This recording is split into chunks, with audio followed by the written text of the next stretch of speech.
nen waxante dëgg. Nous sommes dans un calvaire boo xam ne ni que tey jii nii comme nu ma ko waxee ce refus de réalité cet refus nu ko waxee d'accepter ce que nous sommes va nous tuer nous tous jusqu'à la fin ñun ñëpp soo leen xefulee on va mourir bêtement parce que là nous avons choisi de suivre des gens yoo xam ne ils n'en ont rien à foutre avec ce qu'on appelle la vie humaine. Ils en ont rien à foutre avec ce qu'on appelle là un beau passage dans ce terme. D'avoir fait au moins ou d'avoir laissé une belle histoire.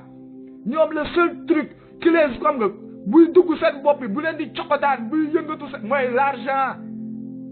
Alalu àdduna l'argent les femmes.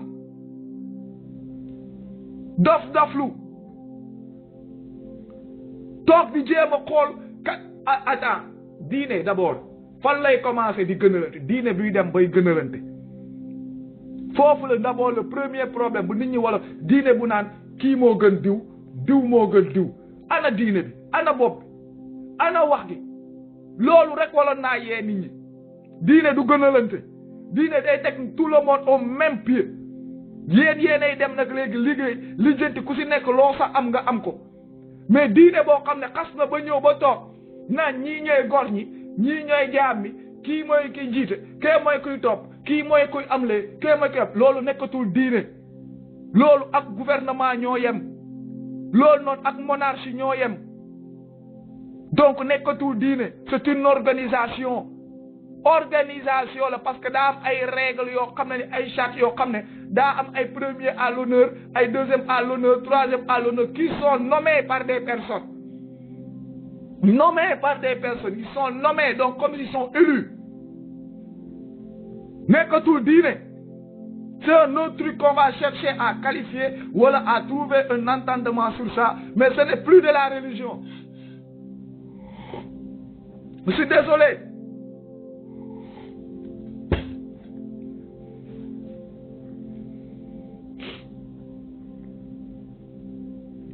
déggal Moussa waaye dafa koy nee na wax nu si Sonko ak Adji Sarr du ma leen wax si Sonko ak Adji Sarr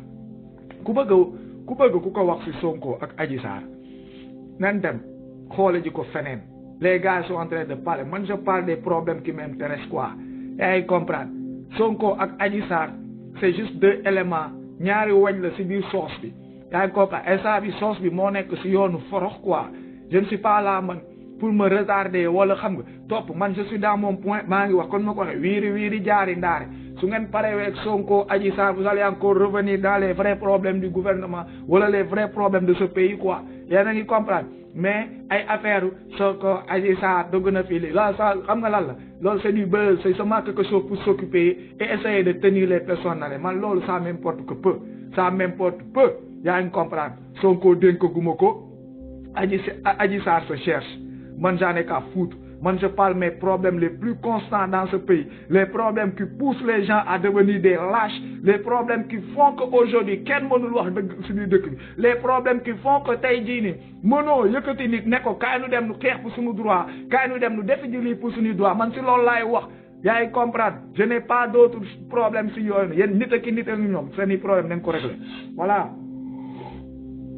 problème mu Sonko boobu noonu nga Adji Sarr li may wax nii soo xamoon ni que majoritairement base bi si la jóge majoritairement bi xoolal lu may wax nii mooy solution bi mooy affaire bi mais comme nu ma ko waxee alalu àdduna ak yëfu àdduna moom la sénégalais yi tal instant bi nii moo tax lu bëri mënuñu koo comprendre affaire Sonko bi ak Adji Sarr suñ si jiitaloon am diine ak gëm suñu bopp du agsi ba fii parce que nit ñi dinañ ragal yàlla dina am loo xam ne lu bëri dinañ ko ragal dinañ ko xalaat balaa nu koy def wala balaa nu koy wax wala balaa nu fay àgg mais lan moo tax ba affaire bi yegg si fii nii nit ñeeri ragalatul yàlla ñeme yàlla ba bëgg a dee ragal alalu àddunaa leen kii ils sont prêts à raconter tout à faire tout ce qu'il faut pour avoir des miettes moo tax tey jii nii nu toll fii ba nu demee ba am tamit ay frères yu dee on nous a donné des miettes 50 millions pour ne gars yi ay affaire ki ne noppi gars yi ku nekk bëgg a génn ne maa maye lii point barre y a des bases léegi nag yow soo bëggee toj ko nga bëgg naan ndoxu koko te yow yéegoo garab bi yow daggoo koko bi xolli woo ko pour mën koo toj jëriñoo ko Baye Fall doo ko naan xanaa nga nekk dëmm nag xanaa nga nekk dëmm nga toog di naan koko bi si kaw garab bi loolu moom muy nekk beneen cas donc nag nit ñi ñoo comprendre toujours chacun fait son combat à sa position et à son niveau am na ñoo xam ne ils aiment être dans le feu fond de l'action ñoo ngi si biir zëmbale fëgg oto bi kën anawaa am na ñoo xam ne ils aiment venir à la racine des choses au début des trucs et essayer de trouver une solution man si yooyu lay dox waaye ñëw toog fii nii topp Sonko Adji Sarr te y a des milliers yu Sonko Adji Sarr si dëkk bi ay milliers Sonko Adji Sarr ati jëkk nañ si dëkk bi kenn musu koo lijjanti ay nit yu nu jiiñ viol tëj leen ay nit soi-disant kenn xamul tëj wax gi nekk fa boobu ba léegi ñoo ngi fees del si kaso bi tey man ma war a ñëw toog sonal sama bopp à cause de 2 trucs wax alors que le pays y a d'autres choses bàyyi ma jàppanteeg sama gars yi nit ñi suñu amoon tuuti gëm as tuuti diine nee naa dëkk bi nu mu rajaxoo yi nii du ko mel non balaa nit di def dina xalaataat nit dinañ xaw a yërëmante dinañ am xolu yërmande dinañ bàyyiwante xel même suñu nee sàcc sax mu yow mais ñun façon sénégalais façon bu ñuy sàccee dafa ëpp façon bu ñuy sàccee àndul ak dara ñu sàcc sax di nga comp jël lu mën a faj sa soxla daa di fa bàyyi lu des mais gars yi lu ñuy sëq ba waxuma la sa sëq dañuy raasaale ba raxas ba mu set dem toog gars yi ñooy sàcc ay somme milliards yoo xam ne bir na leen ni ko duñ ko lekk loolu du iñaan ana diine ana gëm yàlla ana gëm dara gëmunu tous bokk kook ñan ay kilifa diine toog di leen paccoo gars yi di kontaan di signe soo jógee nu naa la wax le problème est plus profond problème bi si base bi la lu leer laa leen teg donc nag lu gars yi di wax mooy loolu nit su demee ba mën a jaay carte électeur am 10 francs 10 000 francs ana ngor gi ana diineem nit ku demee ba taxaw tey jii ni élection jot nu nga gis leen nu génn nekk si mbedd lekk di jaay sa ngor ngi ay lekk ay sagar wecc ana gëm-gëm ana diine sàcc gu bëri gu nekk si biir dëkk bi ana gëm-gëm ana diine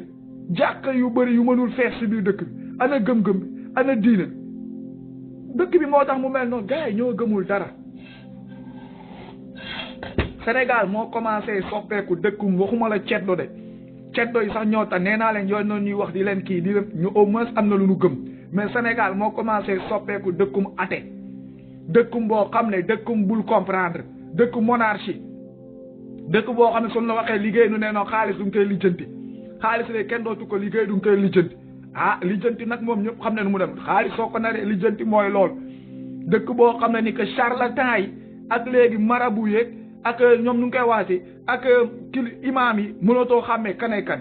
léegi ñëpp ku jukk ne sëñ bi féticheurs yi sëñ bi la imaam bi léegi tamit sëñ bi la booy ndaw yi sax léegi sëñ bi la jëwriñ sëñ bi la tout le monde c'est sëñ bi xamatuñu lan la le pays est en désordre le pays est en vraiment désordre kenn comprendre tout léegi suñu jógee nu daan ne léegi mën ngeen defar comment on peut arranger dans un désordre mënoo leen defar nee naa ne wax ngay bëri gars yi dañuy génn xeex yuuxu wax ki ni nangam à la dernière minute nga gisaat la wururu toog parce que lu koy sumb lu koy taal moo dëgguwul noonu lay wàccee parce que dara nekkul si diggante bi xottu la ab xott moo nekk si diggante bi di ëf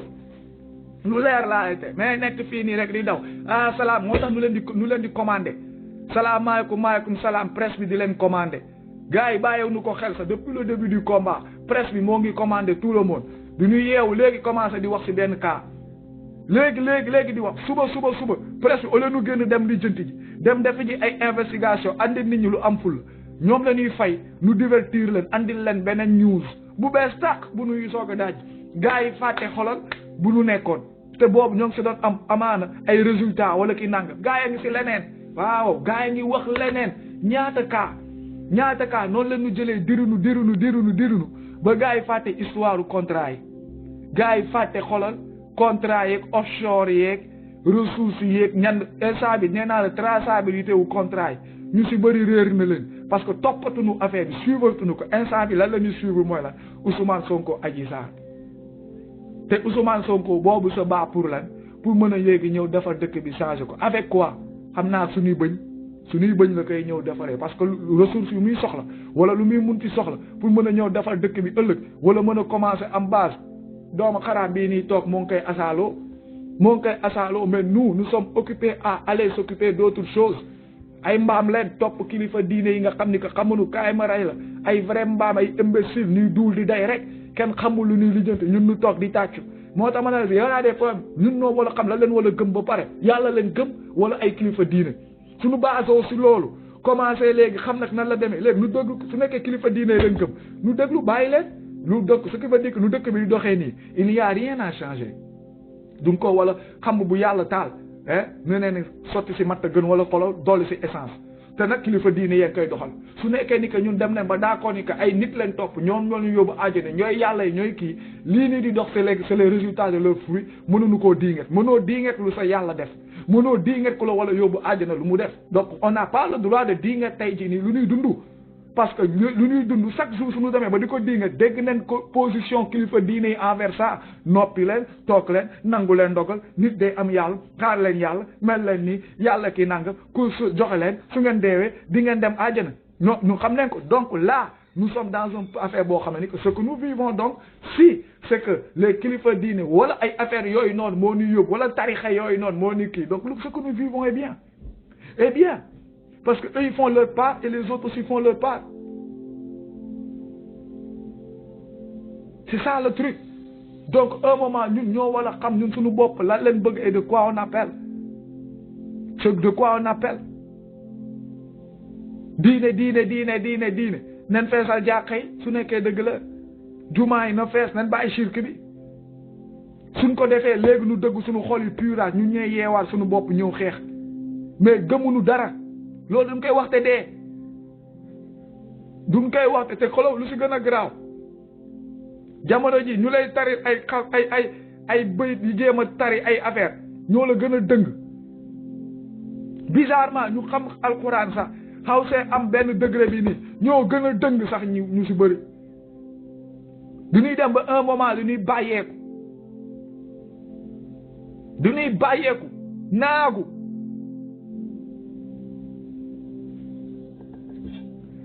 instant gii nii si lu nu nekk ñoo ko def suñu bopp le problème ce n'est pas sorti seulement parler des actualités ah non Sonko kii nangam le problème c'est de refaire les mœurs sénégalais yi ñoo légère mœurs sénégalais yi dafa versatile c'est trop volatile xoolal duñ koy corrompre nii sénégalais yi seeni mœurs moo mën a tàng tey sedd suba xoolal waaw nu ko di ndugg si waaw ngoon gi kenn comprendre c'est versatile ils ont des mœurs bizarres léegi nag ñooñu soo leen defarulee dugal dara seen bopp yi kenn du génn nee naa leen 100 ans 4 dimanche su ngeen génnewoon sa di grève su dee yi commencé wàcc mooy lool balaa gaa yee mën a génn dégg lu ma la foog borom xaalis yi génn borom kii wax balaa may dégg naan non exemple gisoo Ablaye Wade ba mu koy kekki naa mën na leen Ablaye Wade lu ko dal ak Macky Sall bokkul Ablaye Wade ba gaa yi di génn jamono Ablaye Wade c'est parce que il y a eu un grand mouvement loolu la gaa yi gis topp ko pour lu tax seen mayekatu xaalis yi ñu waroon wax danoo génnoon da ngay gis balaa Macky sax di ñëw y avait des Jean-Paul Diaz y avait des Amath Dansokho y avait même le doomu xadaam de Niass y avait beaucoup de personnes yoo xam ne que c'était des figures génn doon diinget doon wax di kii donc c'est ça qui a poussé le peuple à sortir du ay affaire de kese ki nangam mais ñun nag boobu ba léegi kenn waxul pourquoi lu tax kenn waxul Macky Sall a mis à l'aise tout le monde tëj seen gat ba pare téye leen c'est pas seulement l'histoire de mettre à l'aise naa leen ko wax ce nguur là c'est pas seulement une histoire d'avoir mis à l'aise donner de l'argent am na suñu bëri ñoo xam ne seeni musuba yi doon def démb yooyu noonu la Macky Sall téye mooy dossiers yi mu teg kudd yi donc là ils sont des pions wala ils sont manipulés sans même leur propre conscience amuñu le choix nguuru Macky Sall loolu lay doxee ay vilipender tas sutura wala sos xam nga tëj la kaso yàq ban fi toogee boobu ba léegi loolu leen andi moo tax gisoo dëkk bi salaamaaleykum maaleykum salaam nu vaar ñoo fi andi vaar Macky Sall la fi andaale ay vaar ay affaire yu génnee ay wax ki tegaat kenn xamul nit ñi léegi di ko dund donc tey jii nii soo leen ñëwee ba ngeen ne da ngeen bëgg a xeexal Sénégal wala bëgg a defar Sénégal am lu nu bëgg a jugal Sénégal topp si toujours di wax même wax gi te ñu ko wala jug dem def ji ko wala dem xeex ko muy peuple bi daa am lu leen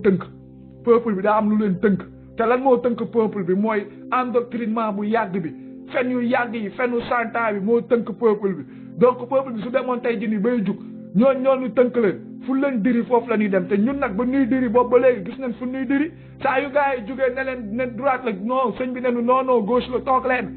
bu kenn dem toog leen bu kenn wax ki nanga mais moom moo ngi dem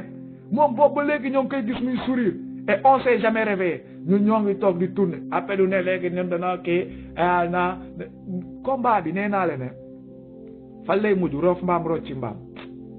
point ba tout simplement roof mbaam rocci mbaam dañuy rocci mbaam bi xoolal waaw andiwaat fi beneen mbaam parce que lu tax propriétaire mbaam bi si boppam leen lijjantiwul bopp bi si boppam leen lijjantiwul ñun suñu bopp ñoo wanewul suñu position ñun suñu bopp ñoo nekk benn suivi boo xam ne mooy loolu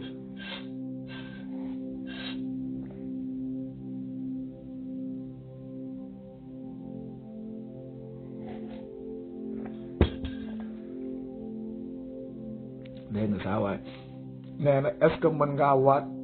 sa aqulaay taala est-ce que Sonko def na wala deful yow daa fekk yow mën ngaa waat yow sa aqulaay taala tamit Sonko def na wala deful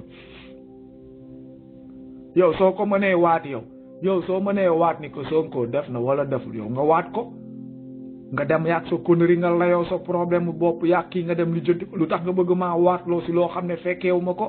nekkuma fa woon yóbbantewu ma yoon que j'en ai qu'à foutre léegi man ma wal fee nekk di waat naan moo def wala deful ma dëgër fit ma lu sama yoon sama yoon nekku si ñoom ñu ko kuñ ko def mënul génnee preuve moom bu ko def tamit mooy lool je m'en tape indéfiniment dama fa dul sax sonal sam bopp di ko xalaat point barre nee naa leen man ak Sonko balaa noo mën a digaalante dëgg mu nekk sama député wala ma fal ko muy commencé lekk sama salaire su boobaa nag dina ma dégg mais booy bii nii moom daa bëgg am lu muy wut daa am lu muy wuti moom la bëgg moom la concerne il se gère man j'en ai qu'à foutre dénk guma ko joxaguma ko dara ce qu'il fait c'est sa vie privée c'est sa propre personne balaa may digle sangaay man ma setal sam bopp maa gënoon dëng kuy dëng téeméeru junni yoon maa ngi nii toog di jéem a dàgg fa yàlla di defaru di ñëw di kii toog donc nag du ma ñëw toog di naan man may am keneen ku may juger wala di am lu may expliquer Sonko def naag deful loolu moom la aw ma si lu leer xaw ma si lu leer gisuma si lu leer fekkewu ma si lu leer c'est pas mon problème sama xel bu ñaaw laa yor ak samay njott di xalaat di supposer lu may supposer si man la yem point barre dañu noo yeewu leen waay faut arrêter ça man loolu c'est pas mon problème mais lu ma wóor mooy Macky Sall moom dama ko dénk sama dëkk dafay fayeeku di lekk sama xaalis waaw kilifa diine yi ñoom tamit dañoo ñëw proclamer seen bopp ni que ñoom ay kilifa tari yàq leen que ñoom ñoo yor affaire Sénégal ñoo yor tension bi ñoom ñoo yor xam nga stabilité que ñoom ñoo kii damay wax ak ñoom dañoo dénku ñoom ñoo ñëw dénku seen bopp ñëw toog di jiitlu donc ñooñ damay wax ak ñoom ba mu neex mais Sonko man j'en ai rien à dire à part des conseils yi nga xam ne que lépp lu ma siy wax man la concerné samay conseil personnel la samay point de vue ay affaire en matière politique wante kanta roof naak rooful ku nu roof na ko prouver quoi voilà ku nu roof moom ay waxu biir la wax ba pare wax nu ay waxu laalu bun loolay wax gi moom fi taat lañ ko laal moom fi taat lañ ko doon sodomiser mais ba pare dafa ëmb lu mu fi wax mooy lool donc maintenant ils ont qu'à prouver d'autres choses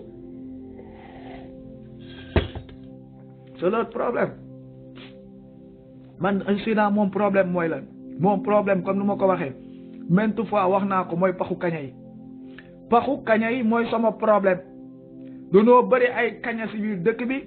ay dooma xaraamu kaña yu yor ay sikkin yu weex c'est tout les rats blancs là rats yu weex yooyu noonu kaña yooyu man ñooy sama problème te dañoo bëri si dëkk bi doon faa nekk xam nga kaña yu ñuul yi ñoo dàq yàq souvent da nga doon dem lu jëli kaña yu weex yi ne du ñuy dàq yu ñuul yi wala day dàq jinax yu ñuul yi day tax kër ga kii nangam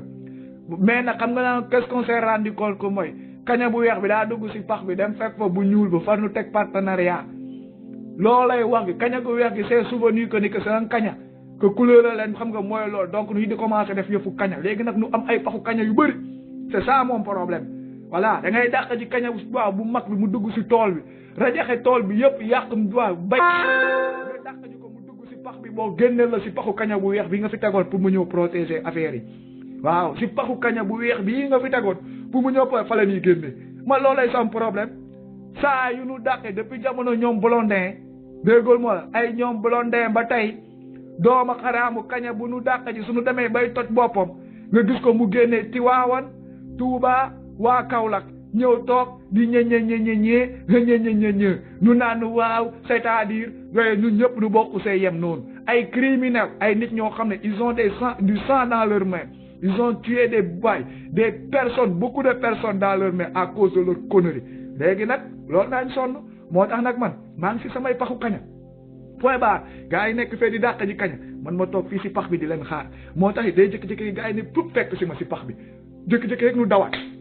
man maa ngi fii toog yàkkamtiwu ma tout près c'est pas loin tout près comme un renard xam